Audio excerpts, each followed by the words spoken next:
hello everyone, this is Wilson Cole and I'm president of Adams, Evans & Ross, and I want to talk to you just a moment about payment systems, different forms of payments, and the risk that you may have with certain payment systems that you don't have with others. But predominantly the main ways that you're going to get paid is by check, by wire, by ACH, or by credit card. Now, let's talk just a moment about credit card. Credit card occurring billing, it takes all of that out of your hands. You don't have to invoice. There's a convenience factor. But please understand that there's also a risk factor, because you can go back with modest effort up to 12 months, and any charges that have been made to that credit card you can have undone.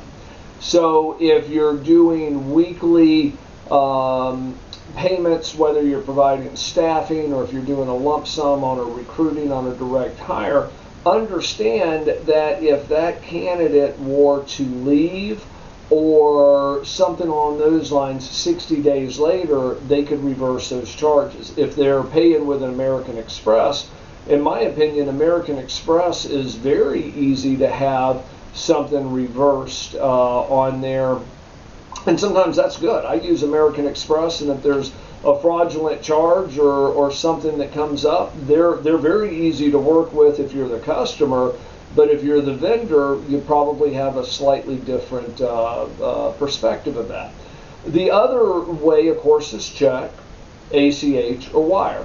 Now, wires can come in, and pretty much when they hit your bank, I'm not saying that they cannot undo those wires, but it is very, very, very, very, very difficult for them. So wires are probably the most secured method that you have on payments.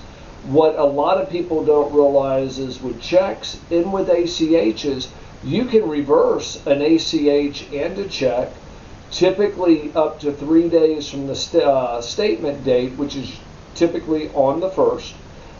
So if they pay you in February, let's say it's just February 15th, they technically would have until March 3rd or 4th to be able to reverse that charge or that check, and I say charge, that ACH, with very little minimal effort. Now also understand that you can reverse a check up 3 to 6 months, and same way with an ACH. Now the bar becomes a little higher, but the payments are not absolute. So if you're with a high risk debtor, keep that in mind. If you're working with split partners,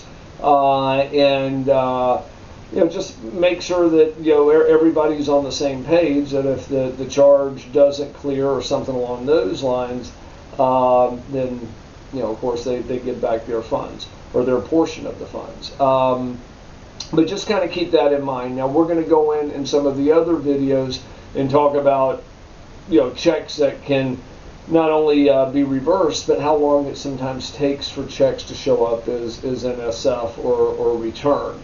That's a subject for another time. If you'd like to learn how to work with us, and certainly visit our website at www.staffingdebt.com. And thank you.